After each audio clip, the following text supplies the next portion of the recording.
प्यारे बच्चों नमस्कार। ज्ञान सिंधु कोचिंग क्लासेस में जुड़ चुके हैं आप अरुणेश कुमार के साथ और सामाजिक विज्ञान का एक यह बेहतरीन महत्वपूर्ण इंपॉर्टेंट मॉडल पेपर आपके सामने है। आपका एग्जाम कल सुबह है। इससे पहले आप जरूर देख लें क्या पैटर्न है, क्या प्रारूप है, कैसा आना है। तो सेम ऐसा ही आना है। प्रश्नों का प्रारूप बदला मिल सकता है लेकिन पैटर्न बदला नहीं मिलेगा। तो आइए हल कर लेते हैं। सबसे पहले 20 ऑब्जेक्टिव क्वेश्चन, इसके बाद हम हल करेंगे पूरा का पूरा मानचित्र पर हम एक अलग से ही वीडियो देंगे पूरा का पूरा। सबसे पहले देखते हैं, कुछ इंस्ट्रक्शंस आपको फॉलो करने होंगे। उन इंस्ट्रक्शंस को आपको जरूर पढ़ना है। आपको चाहे ओएमआर शीट वाले इंस्ट्रक्शंस पढ़ने हो, चाहे आपको ये इंस्ट्रक्शंस पढ़ने हो, मतलब कुल मिला के इंस्ट्रक्शंस जरूर पढ़ने हैं। प्रारंभ के 15 मिनट आपको किस लिए दिए जाएंगे? प्रश्न पत्र पढ़ने के लिए। अब इसमें आप पेपर भी पढ़ सकते हैं और अपना हल भी कर सकते हैं। प्रश्न पत्र 2 खंडों में होगा, ये बात जानते हैं आप। आ और बा खंड मिलेंगे। 20 ऑब्जेक्टिव क्वेश्चन होंगे, ये भी जानते हैं, जिनके उत्तर ओएमआर शीट पे देने हैं। ओएमआर शीट से रिलेटेड आपको एक पॉइंट बता दूं, कुछ बच्चे नीचे वाला पोर्शन एबीसीडी जिसमें भरना होता है वो छोड़ के चले आते हैं, केवल गोला काला करते हैं। तो हम आपको बता दें ये आप गलती कर रहे हैं। हालांकि समस्या नहीं हो रही है, नहीं होगी भविष्य में, लेकिन ऐसा भी हो सकता है कि भाई कॉपी भी चेक ना हो। लेकिन कॉपी चेक होगी वो अगर आपने गोले भरे हैं। लेकिन वो गलती मत करो, वो समझ लो आप दूसरी कॉपी किसी दूसरी ऑफिस को भेज रहे हैं, तो उसको जरूर भेज। दोनों चीजें भरनी है आपको। अब मत छोड़िएगा, अगर गलती हो गई तो भी गलती मत करिएगा आगे से, ठीक है। खंड बा 50 अंकों का है। वर्णात्मक प्रश्न 1 और वर्णात्मक प्रश्न 2 एवं मानचित्र संबंधी 2 प्रश्न। का विश्व का मानचित्र और खा भारत का मानचित्र होगा। प्रत्येक प्रश्न के लिए निर्धारित अंक उसके सम्मुख अंकित हैं। दिए गए मानचित्र को उत्तर पुस्तिका में मजबूती के साथ संलग्न करना आवश्यक है। अगर मानचित्र गायब हुआ तो 5 से 10 नंबर आपके गायब हो सकते हैं। एक गायब हुआ तो 5 नंबर, दोनों मानचित्र 10 नंबर चले जाएंगे। दृष्टिबाधित परीक्षार्थियों को मानचित्र कार्य के स्थान पर उनको अलग से प्रश्न लिखने के लिए दिए जाते हैं, उनको मानचित्र नहीं करना होता है। तो खंड आ आता है और बहुविकल्पीय प्रश्नों में 20 बहुविकल्पीय प्रश्न आपके सामने रहते हैं। पहले देखिए, इटली का एकीकरण कब पूरा हुआ? पहला ही प्रश्न आपके सामने है। इटली का एकीकरण कब पूरा हुआ? 1815 में, 1830 में, 1848 में, 1871 में। सही जवाब आपका क्या होगा? तो पहला ऑप्शन सही होगा, डी 1871। इटली का एकीकरण 1871 में पूरा हुआ। सत्याग्रह तो शुद्ध आत्मबल है, यह कथन किसका है? महात्मा गांधी का है, मोतीलाल नेहरू का है, लाला लाजपत राय का है, या फिर कह सकते हैं जवाहरलाल नेहरू का है। तो सत्याग्रह तो शुद्ध आत्मबल है। सत्याग्रह किसने कहा था? महात्मा गांधी। ठीक है, सही जवाब क्या है? महात्मा गांधी आपका सही जवाब हो जाएगा। भारतीय राष्ट्रीय कांग्रेस की स्थापना, मोस्ट इंपॉर्टेंट क्वेश्चन है। भारतीय राष्ट्रीय कांग्रेस की स्थापना कब हुई थी? 1885, 1890, 1886 या फिर इनमें से कोई नहीं। तो आपका सही जवाब होगा भारतीय राष्ट्रीय कांग्रेस की स्थापना सन 1885 ईस्वी में हुई थी। ए ऑप्शन आपका सही होगा। चौथा प्रश्न, मानवाधिकार दिवस, या फिर ऐसे भी लिखा जा सकता है मानव अधिकार दिवस। मानव अधिकार, संधि विच्छेद ना करके अलग अलग दे सकता। मानव अधिकार दिवस किस दिन मनाया जाता है? 12 दिसंबर, 10 दिसंबर, 15 दिसंबर या फिर 21 दिसंबर। सही जवाब आपका क्या हो जाएगा? 10 दिसंबर, यानी बी ऑप्शन आपका सही है। मानवाधिकार दिवस 10 दिसंबर को मनाया जाता है। मृदा निम्न में से किस प्रकार का संसाधन है? मृदा यानी कि मिट्टी किस प्रकार का संसाधन है? जैव, अजैव, नवीकरण, अनवीकरण। तो आज जो आपका मृदा है वो आपका जैव संसाधन है। ए ऑप्शन आपका सही होगा। चिपको आंदोलन किससे संबंधित था? चिपको आंदोलन के प्रवर्तक आपको बता दें सुंदरलाल बहुगुणा थे। सुंदरलाल बहुगुणा, ठीक है, सुंदरलाल बहुगुणा जो थे ये चिपको आंदोलन के प्रणेता थे।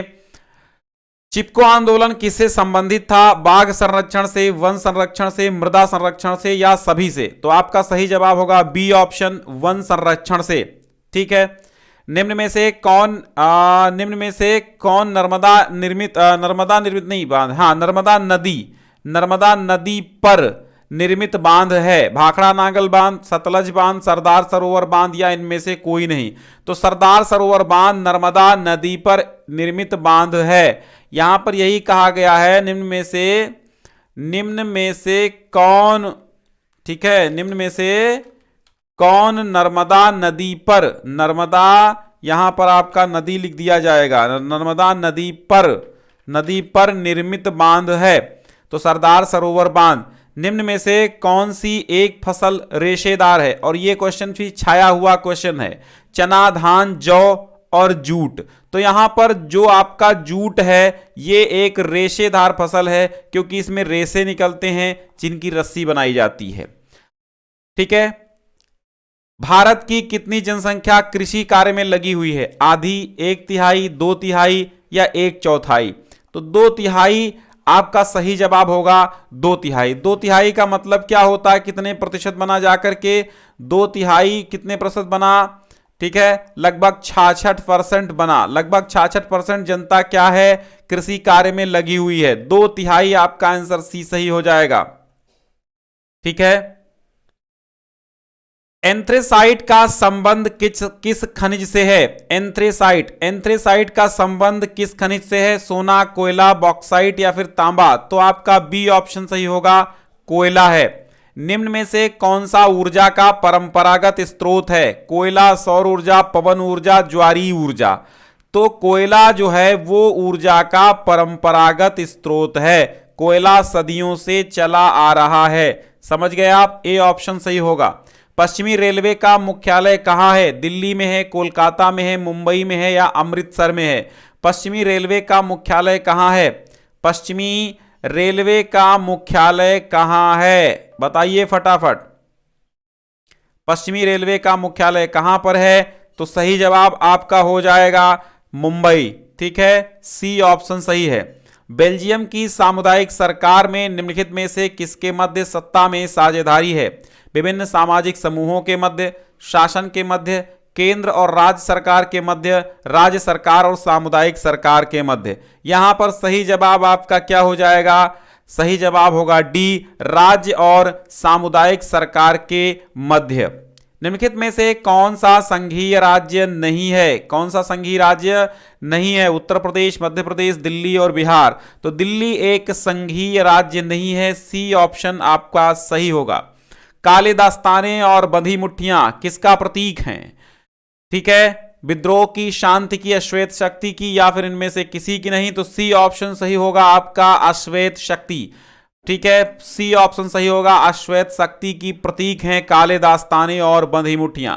भारत में कितनी भाषाएं बोली जाती हैं? 500 से अधिक, 450 से अधिक, 400 से अधिक या फिर 380 से अधिक? तो भारत में 500 से अधिक भाषाएं बोली जाती हैं। धर्म को राजनीति से कभी भी अलग नहीं किया जा सकता। ये शब्द किसने कहे थे? ये शब्द किसने कहे थे? डॉक्टर राजेंद्र प्रसाद, महात्मा गांधी, राम मनोहर लोहिया या फिर जवाहरलाल नेहरू? धर्म को राजनीति से कभी भी अलग नहीं किया जा सकता, और ये शब्द थे आपके महात्मा गांधी के।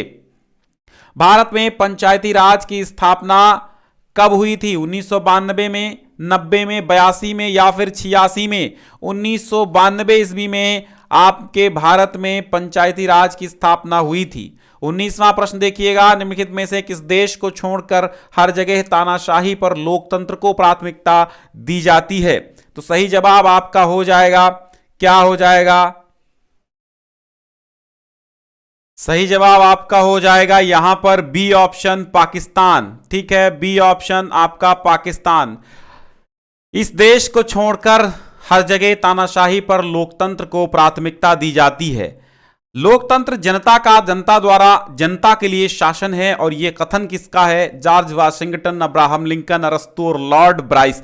तो यहां पर सही जवाब आपका हो जाएगा अब्राहम लिंकन। जी हां, ये अब्राहम लिंकन वही अब्राहम लिंकन है जिन्होंने स्ट्रीट लाइट में पढ़ाई की थी। ये अब्राहम लिंकन वही अब्राहम लिंकन है जिन्होंने किताबें मांग कर पढ़ी थी। ये अब्राहम लिंकन वही अब्राहम लिंकन है जिन्होंने किताब मांग कर पढ़ी, और वो किताब ओस में रात में पड़ी रहने के कारण भीग गई, और जिसके बदले इन्होंने उस किताब की कीमत चुकाने के लिए मजदूरी की थी उसके यहां, उस किताब के मालिक के यहां। ये वही अब्राहम लिंकन है जो अमेरिका के राष्ट्रपति बने थे।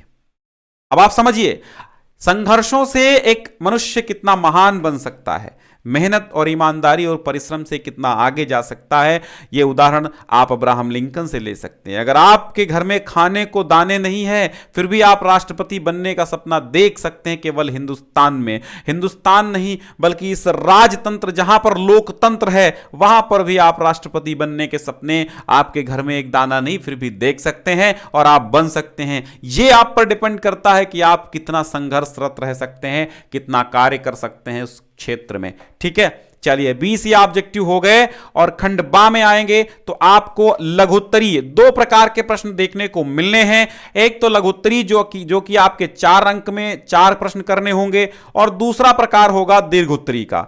देखिए कुल मिला के 4 प्रकार के हमें प्रश्न देखने को मिल रहे हैं। नंबर 1 आपके 20 ऑब्जेक्टिव, नंबर 2 आपके 4 लघुत्तरी, नंबर 3 आपके 4 विस्तृत उत्तरी और नंबर 4 आपके 10 प्रश्न मैप से संबंधित 10 नंबर के। ठीक है, 4 कैटेगरी के ही प्रश्न आपको देखने को मिलेंगे इस बार। ठीक, तो अतिलघुत्तरी हट गए हैं, नहीं पढ़ने हैं अतिलघुत्तरी, पढ़ने हैं लेकिन उनको लघुत्तरी बना देना है। जैसे प्रथम विश्व युद्ध के पश्चात होने वाली महामंदी के कारणों की समीक्षा कीजिए, बेहतरीन प्रश्न है। 1928 से लेकर के 1934 के मध्य होने वाली महामंदी का भारतीय अर्थव्यवस्था पर पड़ने वाले प्रभावों की समीक्षा कीजिए। आपको कितने कितने पेज में कितना आंसर लिखना है यह ऑलरेडी हम कॉपी लिख करके बता चुके हैं आपको कल के वीडियो में। सत्ता की साझेदारी लोकतंत्र की आत्मा है, इस कथन की विवेचना कीजिए। जाति में राजनीति एवं राजनीति में जाति की भूमिका की विवेचना कीजिए, इंपॉर्टेंट क्वेश्चन है। आर्थिक विकास के लिए ऊर्जा एक आधारभूत आवश्यकता है, इस कथन के परिप्रेक्ष्य में ऊर्जा संरक्षण हेतु अपनाए जाने वाले उपायों पर अपना मत स्पष्ट कीजिए। ठीक है, परिवहन तथा संचार के साधन किसी भी देश की जीवन रेखा और अर्थव्यवस्था क्यों कहे जाते हैं, तर्क सहित तर्कसंगत उत्तर दीजिए। बहुराष्ट्रीय कंपनियां अपने उत्पाद की उत्पादन लागत कम बनाए रखने के लिए किस प्रकार का प्रबंधन करती हैं, विवेचना कीजिए। और अच्छे बाजार के प्रमुख लक्षणों की संक्षेप में विवेचना कीजिए। ये 8 प्रश्न दिए जाएंगे आपको और लघुत्तरी और 8 में से 4 करने होंगे। फिर वर्णनात्मक प्रश्न संख्या 2 आती है और उत्तर लगभग 150 शब्दों में दिया जाएगा। 150 शब्दों में कितना उत्तर देना है, कैसे लिखना है, ऑलरेडी कॉपी लिखकर बता चुके हैं, कल के वीडियो में देख लीजिएगा।